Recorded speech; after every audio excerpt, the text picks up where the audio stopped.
Yeah, good to have you with us here on DXB today. Thanks so much indeed for tuning in. Hope you're enjoying the show thus far. AI, our big focus today. Why? Well, it's Dubai AI Week. No shortage of events taking place around town. And look at the impact more specifically this evening on the impact of AI onto education and other sectors. Now, one young man who knows AI like the, well, back of his hand is Shaheer Airaj, the head of MI and AI projects at SuperDataScience, an online educational platform for current and future data scientists. We welcome Shaheer to the show. Thanks for being with us. Thank you for having me. Really appreciate your time. How do we stay on top of it? It's interesting, you were just talking there off air a minute ago about the fact that, you know, you've been in this space for many, many years, and yet the wider world are becoming more and more aware of the impact that AI can have on their lives and is having on their lives at the moment. We are getting more and more platforms, we're getting more and more tools coming to market as well. Is there the risk of being sort of inundated with too many tools to choose from? How do you navigate the right tool for the right person? I think that's an excellent question because you're very right. There are way too many tools to choose from. I think it's more a problem of having too many tools rather than not enough tools. Right. Whatever use case you have for AI, there's definitely a tool out there, but the problem always comes, as you said exactly, is finding a way to search for those tools. And funnily enough, there are AI tools to help you search for tools as well. So something like Perplexity, right? That is an amazing AI tool which can search the web regarding your queries, right? And it's very, very efficient to do that. So if you have a particular use case in mind, maybe there's an app you want to build and you don't have the expertise to build a full-end application, just type that into Perplexity. Hey, this is the type of tool I'm looking to build and I want to build it myself. Perplexity will show you all of the tools, the latest tools that are being used within the space. And there you go, you have a recently updated list of all the tools that people are using for your particular use case. Wow. Interesting. I think given how much you can use AI to build things and just day-to-day kind of life in tech, do you think that university degrees are still going to be valuable? And if you think that they are, which degree would you recommend a student to go into now within the sort of data sciences, computer science? I think that's so with the expansion of AI education and education in general, where everything is just online, right?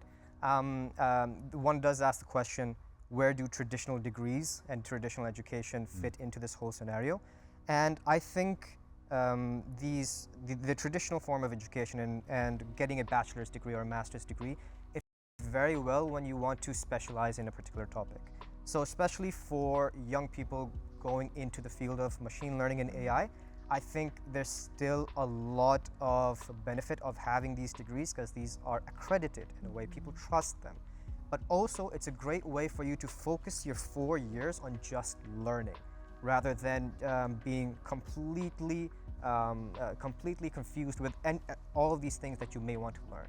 A nice structured approach for the end goal of becoming an AI engineer, for example, and learning the hard technical skills that are needed to get to that goal in a structured and mentored way, which is difficult to find in online education a lot of the times.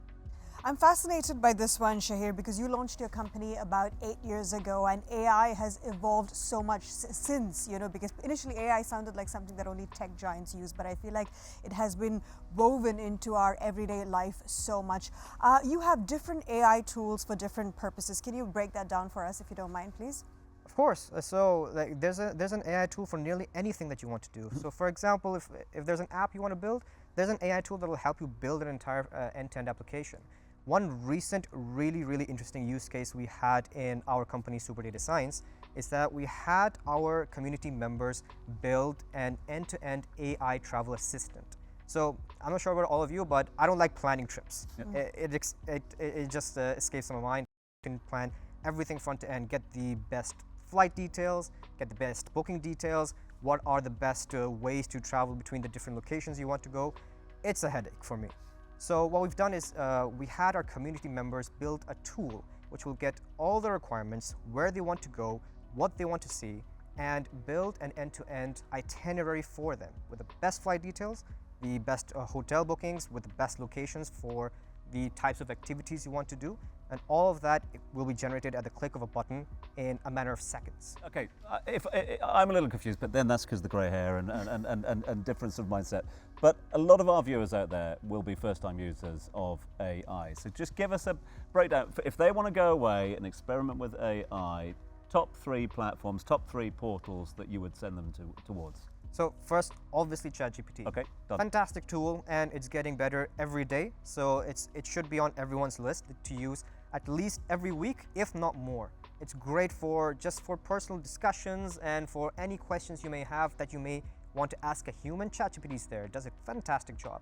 Second would be Perplexity. Yep. So it is a tool which allows you to have the latest information as per the web as well, which ChatGPT has now sort of started getting into and being able to do, but Perplexity is way ahead of these things.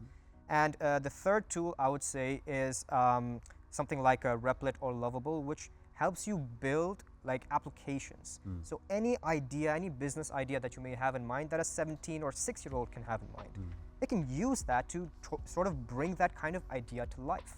So you no longer have to wait for Google or Apple to release a kind of application for you to do.